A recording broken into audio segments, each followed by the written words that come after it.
Hi and welcome to our studies on prayer. You know, Jesus said a few things about prayer to his disciples. In the Sermon on the Mount, we find that one thing he said was this: when you pray, don't just heap up empty phrases as the Gentiles do, for they think that they'll be heard because of their many words. Do not be like them, for your Father knows what you need before you ask him. And then Jesus goes on to teach them to pray what we call the Lord's Prayer. But you know, it's pretty strange, really, what Jesus says. In fact, it almost begs the question, why pray at all? I mean, you know, don't use lots of words like the Gentiles because your Father already knows what you're going to ask. I mean, well, why ask at all if that's the way God is? And if God's so good, and as Christians we say that he is, and if he knows all that we need, and Jesus told that he does know what we need, and in fact even knows our needs better than we do ourselves, then why is it necessary to ask him anything? I mean, why doesn't God simply ensure that we get all that we need? Well, I think there is an answer, and I think it's this. What if God knows that the thing we need most is actually to pray?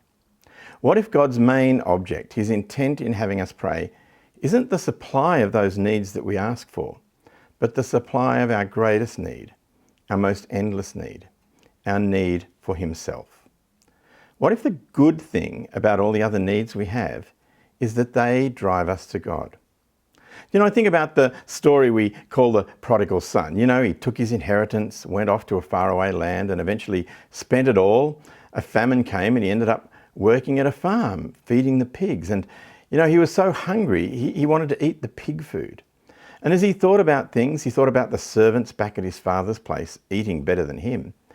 You could say that his need, his hunger, drove him to go and return back home. Well, and it did. But you know what his greatest need was? It wasn't the meal that he was going to get. It was the restored relationship with his loving Father.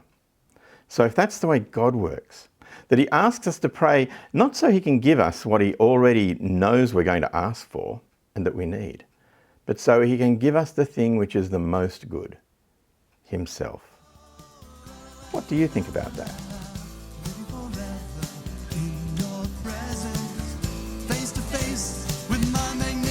Obsession forever, forever I will be with you. Oh, la la la la la la la.